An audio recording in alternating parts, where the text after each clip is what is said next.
इथं आपण तेल घेतलेलं आहे, मोहरी घेतलेली आहे, जिरं, हिरव्या मिरचीचा ठेचा, आलं लसूण पेस्ट, बडीशेप पावडर, गरम मसाला, हळदी पावडर, कोथिंबीर कापून घेतलेली आहे, डाळीचं पीठ, मीठ, गव्हाचं पीठ घेतलेलं आहे आणि ते मळण्यासाठी पाणी घेतलेलं आहे. तर गॅसवरती मी कढई ठेवलेली आहे, त्यात आपण तेल ओतूया. तेल गरम झालं की आपल्याला त्यात मोहरी टाकायची.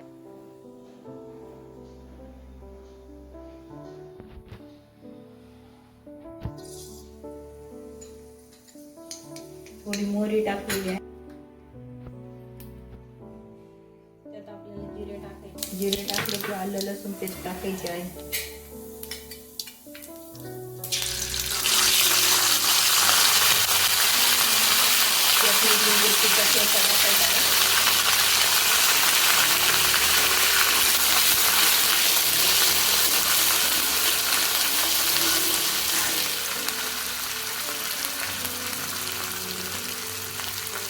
नंतर त्यात आपल्याला डाळीचं पीठ टाकायचं आहे 4 ते 5 चमचे.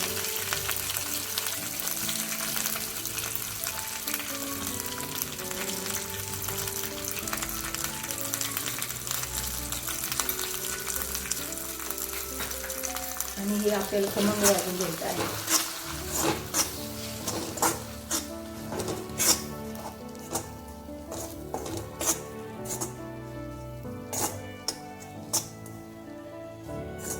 हे बघा मी कसं खमंग भाजून घेतलेलं आहे.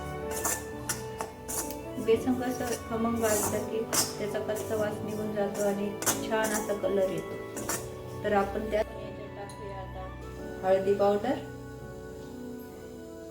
अर्धा चमच, बडीशेप पावडर 1 चमच किंवा 2 पण टाकले तरी काही हरकत नाही, त्याचा स्वाद छान येतो. गरम मसाला टाकते मी 1 चमच. अगोदरच मी हिरव्या मिरचीचा ठेचा टाकलेला आहे, त्यामुळे मी गरम मसाला जरा वेतातच टाकत आहे. आणि चवीपुरतं मीठ.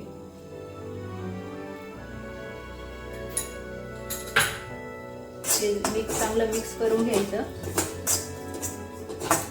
नंतर त्यात थोडं पाणी टाकायचं.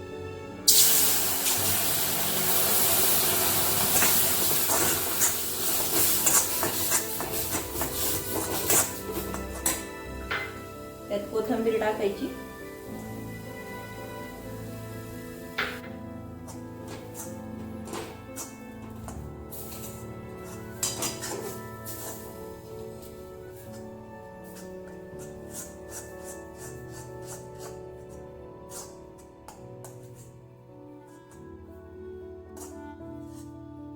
मस्त छान मिक्स करून घ्यायचं. 1 ते 2 मिनिटं. नंतर त्याला थंड होऊन द्यायचं. ते थंड होतं तोपर्यंत मी कणिक पण भिजून घेते. मग आपल्याला पराठे करूया आपण. मग तर हे झालेलंच आहे.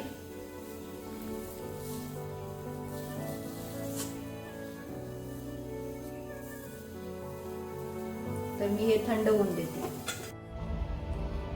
आता हे मी कणिक भिजून घेतलेलं आहे आणि ते आपण बेसनाचं जे बनवले होतं ते मिश्रण थंड झालेलं. आता आपल्याला ना छोटे छोटे पराठे बनवायचे आहेत.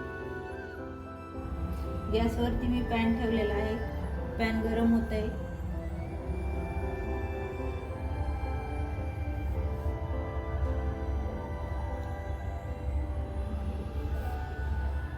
हे असे पुरण कसं भरतो आपण तसं नाही काही, हे सारण यात भरून घ्यायचं आहे.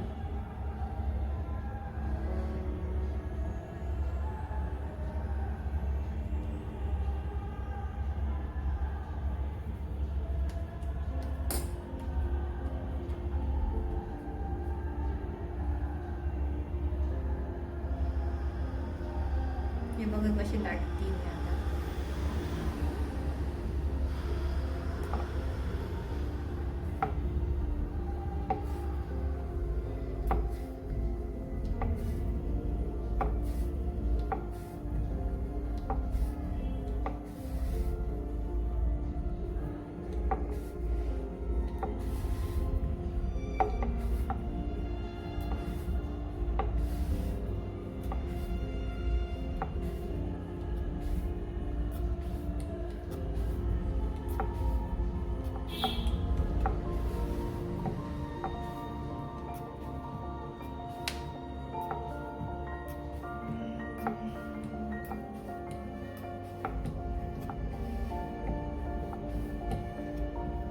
आपले कसे मिनी पराठे तयार झालेले आहे छोटे छोटे.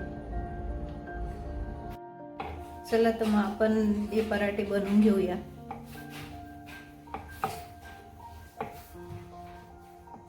छोटे छोटेच बनवायचे कारण आपल्या रेसिपीचंच नाव आहे बेसनाचे मिनी पराठे. चला तर मग आपण खमंग भाजून घेऊया.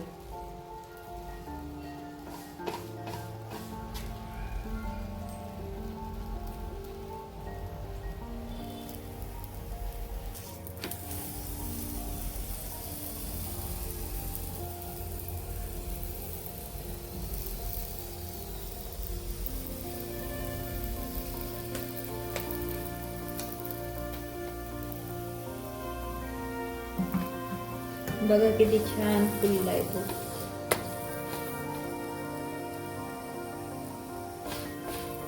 थोडं थोडं तेल लावूया. अशा प्रकारे आपण सर्व पराठे बनवून घेऊया. माझे सर्व पराठे बनवून झालेले आहे. आता हा शेवटचा आहे, तो पण मी भाजून घेते.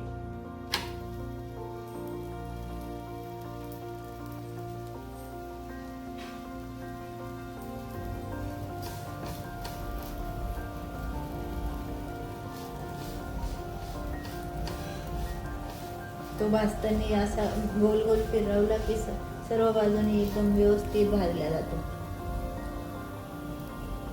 हे बघा किती छान भाजलाय.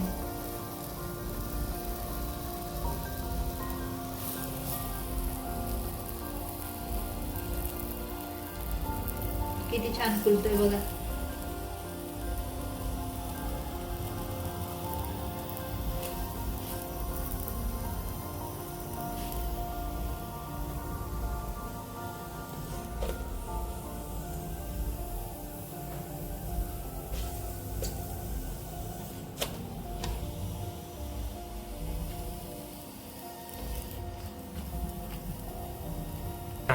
अशा प्रकारे आपला पराठा भाजून झालेला आहे.